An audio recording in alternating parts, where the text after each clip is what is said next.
Monday, the 5th of January 2021, a date we will all remember, when the first Oxfordshire citizens received the Astra Zeneca Oxford vaccine.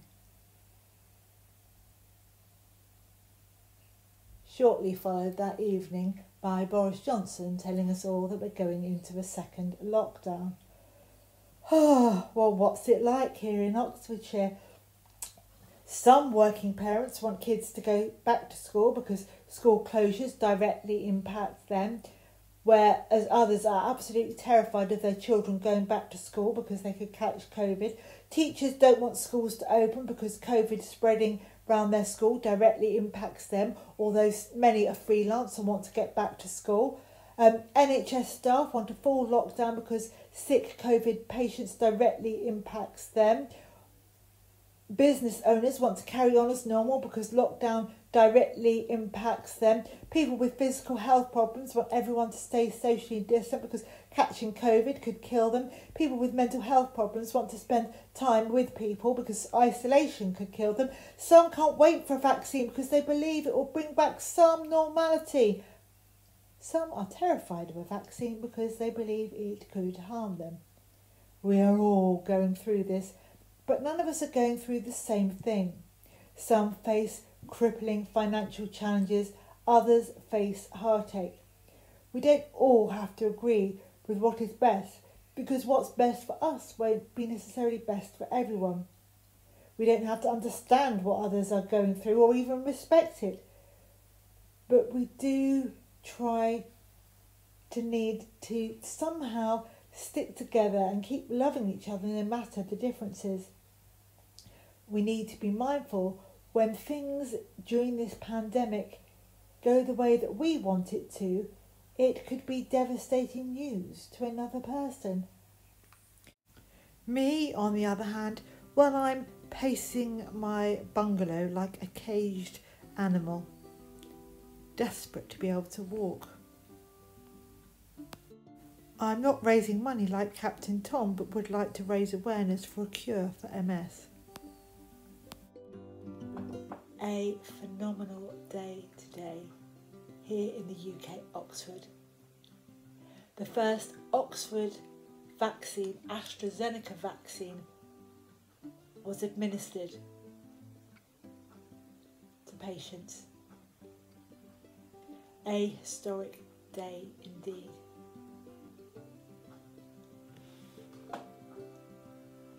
I often look at the symptoms for COVID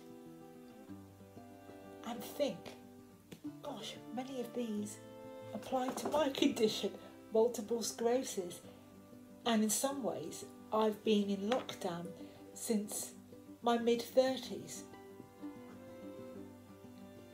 I beg and I plead, if you are watching this and you work for one of these big drug companies like Moderna, Astra Zeneca, Pfizer, to name but a few, let's get a bit of competition going worldwide for a cure for MS. What is possible when you all compete for a cure or a project such as the COVID vaccine is phenomenal. What is possible when politicians around the world get behind? Currently, the go-to for people with MS is some sort of AFO, pull it up, to try and help with foot drop. I'm also renting at great expense a motor med bike at £420 odd for 3 months to try and rehabilitate my walking and to self-manage. I'm not convinced that I should be doing it from a living room chair or that I've got the right leg length or knee bend here. But I'm trying to do 10,000 steps or their equivalent on this machine every day in my desperation to self-manage my walking.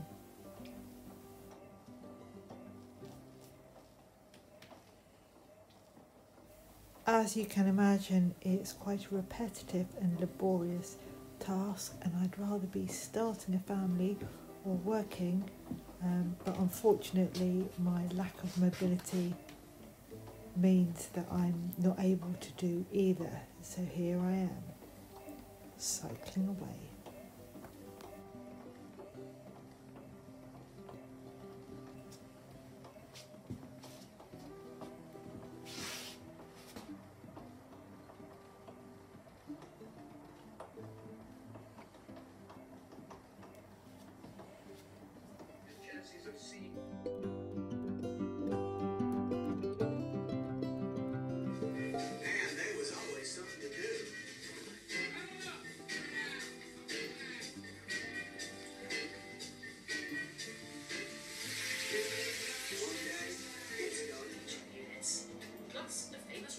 So it's now the 5th of January and I haven't used the Motormaid for a couple of days as much as I would like to do, as I've been having problems with my whole body going spastic since I've been using the machine.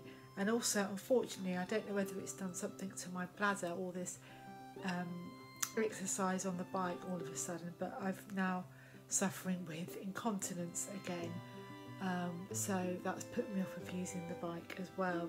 But I will try tomorrow, 6th of January, to start using the bike again, maybe in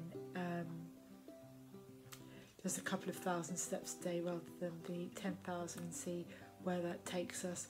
But I am pretty cheesed off with my walking, and I'm having to get help to stand up, and every footstep is still very effort filled. If you are from one of these big drug companies and have a cure for MS, I would be delighted to hear from you.